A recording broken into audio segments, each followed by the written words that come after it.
Hey everybody, how's it going? So it's finally time to get the drywall up in here, at least most of it. I mean, we've got that one poor orphaned piece back in there, but just went to Lowe's and had them throw me a bunch of sheets of 1/2 inch, 10-foot long sheets on the trailer. Now, I did do a couple things the other day. I don't remember if I actually said anything or not, but I did take some foam board and some 1/4 inch, well, basically plywood, and I covered the ends outside. Tell you what, we'll just kind of pop out this door and I'll show you, because that's easy enough to do. So I came out the other day and I did kind of box this in. Now under here there's 4 main cross beams or length beams that go through, and obviously I'm just trying to slow down some of the air that whisks through that, because what was happening is in here you can see the seam right here, and there's 2 of them that go lengthwise through the entire thing where the plywood is. And that's fine having those seams lengthwise. The problem is that they actually don't fall on one of those long beams for that. There's a bunch of cross beams on top of the long beams that's everything's on. Because of that, those seams there are wide open to the space. So it was very noticeable cold air coming up through there. You put your hand down there 2-3 inches off the ground, you could still feel a cold breeze coming. So I picked up some, I have some more of it, I just bought some more. Some of this stuff, this Duraflex Ultra. It's I kind of got it in the cedar tan just to kind of get brownish color, so it wasn't bright white. And I did most of the floor, definitely did the long seams, and I started doing some of the cross seams. Cross seams aren't quite as bad. They are actually on cross beams. It was just the long ones that were really letting the air in. So between doing that, it really has helped temperatures immensely. I usually, when I'm out here working, I'm usually out here in shorts and a t-shirt and flip-flops, sandals, and you know, no socks. But you know, when it gets really cold out and I come out here in the morning, it's only 62 degrees because I got the heaters turned down. It takes a while to build up the heat in here, obviously, when you've got fighting all that cold air, but also I could really notice that cold air across my toes. That was my gauge. So now that I put all that caulking sealant in, that's not an issue anymore. But first things first is they're 10-foot sheets and they're about 50 pounds a piece, which is, you know, not unmanageable. And I bought one of those carry handles that you can help carry them in with. But I think what I'm going to do, while the weather isn't completely miserable out, is I think I'm going to just measure my length. Give myself a 1/2 inch gap at the bottom, measure to the top plate up here, kind of how this one is here. It's a little, you know, it's resting on the floor. That's why there's actually a little gap up there. So we measure from the floor up, take off a 1/2 inch, and I'm going to cut all the sheets down to that length that are going to go along these side walls. Now, I didn't buy any for the end walls, mainly because I was already pushing the weight limit of the trailer, and it's just a little one. It's only supposed to handle like 1,000 pounds total, not counting the weight of the trailer. And these things I think are 52 pounds a sheet, so you know, 14 sheets, it's 700-ish or so. So if I had tried to add another 6 pounds, or you know, if I had tried to go to a full 20 sheets to compass the endings, well, it was already hurting. Yeah, I think I'm going to cut them all down, bring them in, kind of get them more or less where they need to go. Now, some of this stuff's going to be fairly straightforward. For example, that back corner is almost straightforward. There's no outlets down here. But there's also nothing to nail to in here. So I need to figure that out. And that's in every corner. Now, one thing I did do is I bought 4 10-foot long 2x4s to act as a base to put on the trailer. The trailer's only 8 feet long, and I didn't want the drywall to snap off. But it just means that I'm going to start on sheet number 2 and work my way down on each wall. We bring over the first official piece of drywall. That is going to go just like that.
Good morning, everybody.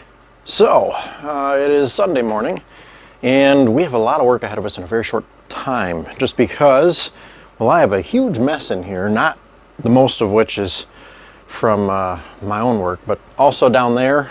We're not gonna hold on that picture very long. A lot of garbage and stuff. A lot of it is just overflow stuff I had out of my car. Needed to use that the other day, and I needed to clean it all out, so I just threw everything in here for the moment. So I got to clean that up first. First and foremost, that's got to get cleaned up.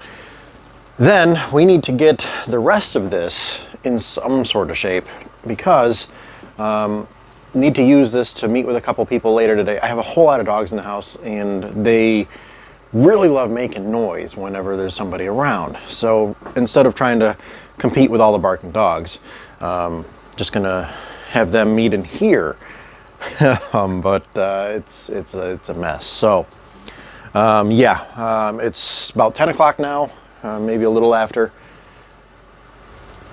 which means I have 4 hours to get as much done as I possibly can. So first things first is I'm going to go grab my tape measure, which is behind me, walk around to the outside, kind of measure out, and I talked about this in the video before, but I need to measure out where the mini split inside unit's going to go, and then a 15-foot kind of, like an elongated J, right? So the line set is going to go through the wall, down, over this way, and then kind of up and into the top of the outside condenser. That's how they work. So I just need to find a good spot. I want to measure it down because I want to run the line set kind of down towards the bottom of the wall, right? I don't want it like right across the middle of the wall if I can help it. So I'm going to just kind of measure out 15 feet, give or take, from a point 6 feet high on this wall, down, over, up, and in, and then that will give me an idea of where the regular compressor is going to sit outside, where it's mounted. Like I said, I think it's going to end up somewhere around in here outside, and then that will let me know where to drill my hole for my electrical box. Because before I can put the insulation up, or nope, did that. Before I can put the drywall up over here, I need to run a power cord that's going to go to that outside distribution box, or cutoff box, I guess I should call it. Anyway, I'm going to go outside. I'm going to do some measuring, figure out where that hole's got to be. Then we can run the wire, because I have to pull the insulation out or up or whatever, drill some holes. Need to go find a drill bit for that. Go find holes, drill. Anyway, so yep, going to be a busy day today. Mostly cleaning, but obviously I want to get more drywall up. The more drywall is up, the less drywall is stacked in the corner and looking ugly. So I really don't have I don't foresee any major issues coming as far as that. It's just a lot of moving things around now. Pull the heater off the wall and put that panel up. Pull the computer off the wall and that, so I can put that up. But I can't do that side until I get the electric one for the thing outside. So that's a thing. So there's a lot to go on. So time to go outside, take a peek, and figure out where things got to go. So we'll be back. Okay, so we're at the point now where we've gotten more along this wall done. I still have to get the desk pulled apart. But I wanted to do this corner in. And one of the problems I had is this other corner over here. It's hard to tell, but right there, so this stud here is out a couple inches off of the wall. There's nothing back there. It is basically a completely hollow void, similar to how it is over here. This one actually has a half a stud going the wrong direction. So what I thought is, okay, I need to frame in something to nail these pieces of drywall to. And then I got thinking, I'm lazy, and this wouldn't be the same if I started doing everything the right way. So what I've done, now when I look at drywall, take this piece here for example, screw, screw, screw, screw, screw, screw. So, every 1.5 feet or so I've got a screw in the wall. Well, if I'm only screwing it every 1.5 feet, then why not just mark sections out every 1.5 feet and make myself a little brace like this that the drywall can come this way and screw to, and this way and screw to. So that said, I'm going to get the other blocks in this corner. I just want to kind of quick grab on what I'm doing with that. Now, the right way to do it obviously would be to put 2 full frames in. Structurally wise, probably also a better idea to do it that way, double up. You're adding extra frame strength in the corners. But really this isn't something I'm that concerned about. There's no extra weight above it. It's not like I've got a double story or nothing. And the other nice part is by doing it this way, it means less work with the electrical and the Ethernet jacks coming out wires, the Cat 6, because I don't have to notch or re-drill and re-pull wires through. I did get the wire run for the outside box and mounted. That goes behind that wall. So what I'm doing now, I'm just going to notch these in real quick, these little boards, and then I'm going to get that last piece in there. Hey everybody, well, as you can see, I've got most of the stuff cleaned up as far as headspace. Had our meeting with the gentleman today, so that was good. I've started. Now I did move all the drywall down here, but I have started to, started my ceiling project. So here's one panel. This is going to go up here. I was going to start from the edge, but then I realized that it's not going to quite line up. But this one's going to go basically above the window. We're just going to pre-drill kind of one here in the corner, and then one right here in the center where the center is going to be. Once it gives me my bit back. Okay, so now we've got our corners in. We just lift this up into place, like so. Perfect. Yep, all right. The biggest thing we do need to do is make sure we've got enough room on the edges, like so, and I think we do, so there we go. I was originally just going to end the video before I did this step and just say, you know, I'll do the rest off camera and whatnot, but I figured I'd bring you along anyway because this is a lot of stuff that has to move. We have to pull all the stuff off the desk, all the stuff out from under the desk, get everything out of the way, pull the desk off the wall, get the fridge out. Like, we have to empty this entire corner out, which doesn't seem like much, but it's more than I want to do on a Tuesday morning. It is time to clean this up. Not looking forward to it. It's a lot of work. It's a lot of tedious stuff. It's a lot of moving things around. I guess it's just all going to go in that corner for now. And, well, here we go.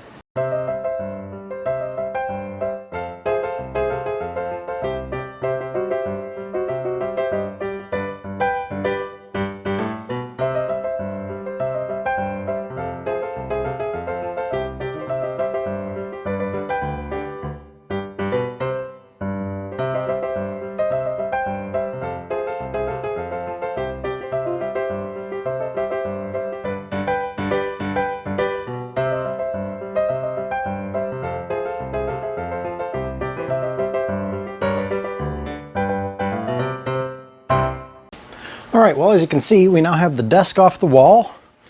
We've pulled the panel off of the front of the media panel, I guess, the trim piece. I've got all my outlets configured into place. I've got all the cover plates removed.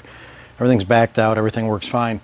The only thing left to do is remove this light, but that's 2 panels in already. So I'm going to go ahead and start getting these other 2 panels laid up. Then I'll worry about taking that light off, because at that point I have to kill power to get to that light.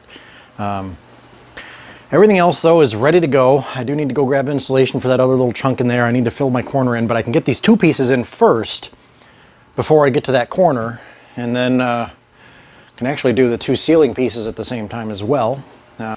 Still very warm in here, still 69 degrees. Nice. But it's not going to get any warmer. I've got all the heaters like down to medium. It's getting warm in here, all this moving around. So I'm going to go ahead and get this panel in place, lined up. This one obviously has to get notched out for this. All right, so we're down to the last piece here on this wall, and now it's time to see how horrible I was at measuring and getting my cutouts done.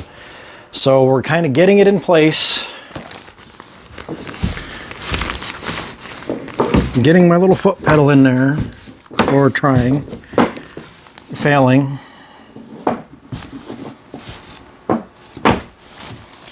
Okay, now, well, that one came out all right. leave it in there though because it's got pressure on it. Let me get a couple screws. The last thing I want to do is snap this whole corner off just because I'm not paying attention or something. Okay, so let's get ourselves back up in position.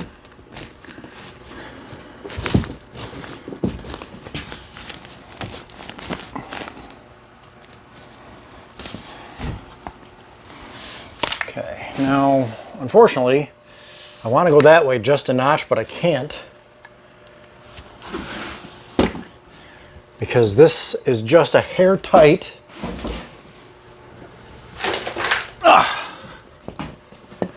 So we're going to scrape it off with the knife.